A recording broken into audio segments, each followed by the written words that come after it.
你有冇試過打機嘅時候，明明冚咗攻擊但角色冇反應？或者睇 Netflix 睇到一半突然轉圈圈？呢啲問題其實同三個數字有關，就係ping、延遲同頻寬。今集一次過教識你呢三個概念，等你知道自己嘅網絡夠唔夠用。首先講ping嘅意思好簡單，就係你部電腦發一個信號去伺服器，伺服器收到之後回覆返嚟，呢個來回所需嘅時間單位係毫秒，英文叫 millisecond， 寫做 ms。ping低於20毫秒係極好，打乜嘢遊戲都冇問題。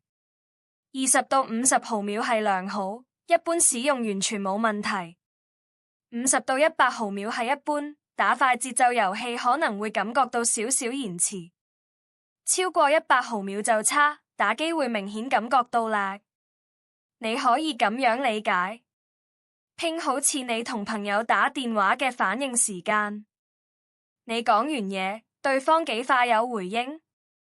呢個就係ping，越快越好。跟住講延遲，英文叫 latency。好多人以為延遲同ping係一樣，但其實唔完全係。ping只係亮度網絡信號來回嘅時間，但延遲包括所有令操作變慢嘅因素。延遲分幾個部分：第一，網絡延遲，即係ping信號喺網絡上傳輸嘅時間；第二，處理延遲，伺服器收到信號後需要時間去處理；第三，顯示延遲，你部電腦或手機渲染畫面都需要時間；第四，排隊延遲，數據喺路由器排隊等候處理嘅時間。所以ping只係延遲嘅一部分。不過日常講嘅延遲，通常都係指ping。第三個數字係頻寬，英文叫 bandwidth。頻寬最容易理解，你可以想象成水管嘅粗幼。水管越粗，同一時間可以流過嘅水越多。頻寬越高，同一時間可以傳送嘅數據越多。單位係 Mbps， 即每秒幾多兆比特。100 Mbps 夠基本上網同睇片。500 Mbps 夠多人同時用同睇 4K。1000 Mbps 適合打機、直播同大量下載。2000 Mbps 係企業級，一般家庭用唔到咁多。好多人搞唔清頻寬同ping嘅分別，我用公路嚟比喻。頻寬好似條公路有幾多條線，車道越多，同一時間可以過嘅車越多。ping好似車行完全程要幾耐，取決於距離同速度限制，所以有可能出現兩種情況。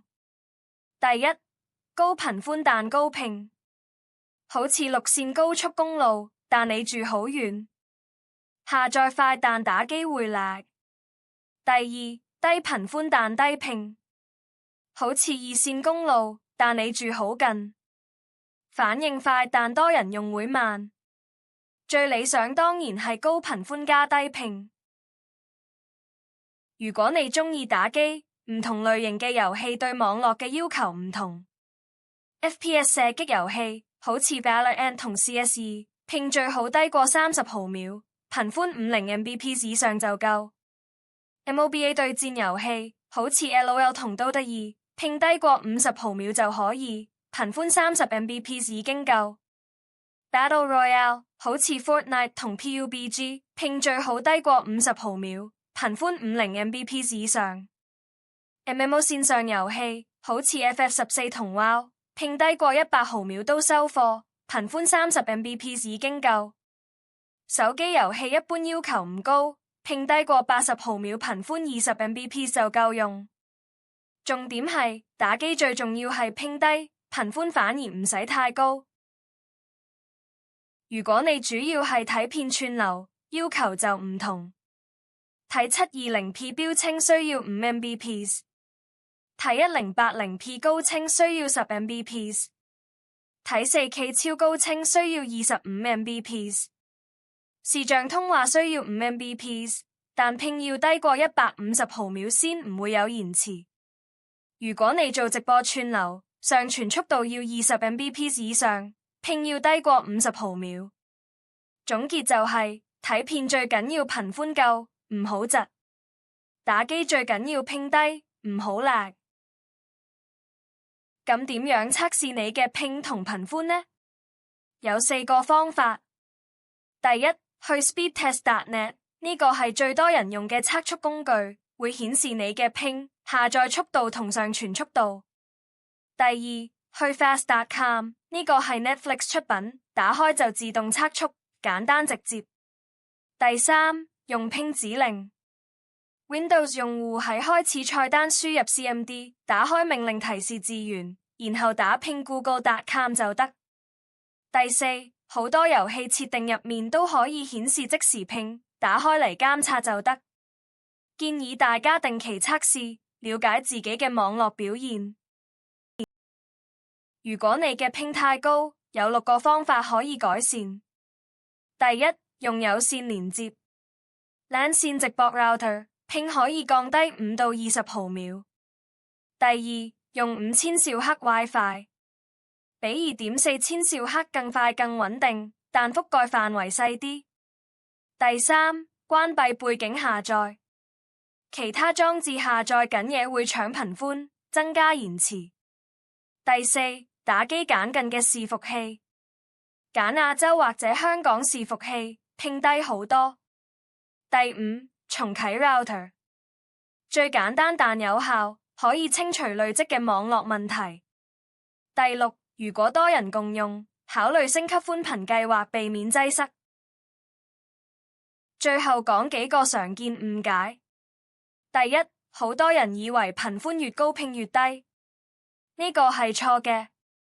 頻寬同拼係兩回事，1000 Mbps 唔代表拼低，要睇網絡路徑同距離。第二， WiFi 6就一定快？唔一定。WiFi 6改善嘅係頻寬同多裝置嘅效能，拼主要取決於你嘅寬頻供應商同距離。第三，打機要1000 Mbps？ 唔使，大部分遊戲只需30到50 Mbps。打機最重要係拼低，唔係頻寬高。總結一下今集重點：拼係反應速度，越低越好。延遲包括所有令操作變慢嘅因素，拼係其中一部分。頻寬係數據通道嘅闊度，越高同一時間傳越多。打機最緊要拼低，睇片最緊要頻寬夠。用 LAN 線加5000兆赫 WiFi 加揀近伺服器可以改善拼。記得用 speedtest.net 定期測試你嘅網絡表現。今集就講到呢度。如果覺得有用，記得 like、subscribe 同 share。有任何問題可以喺留言區話我知。多謝收睇，我哋下集見。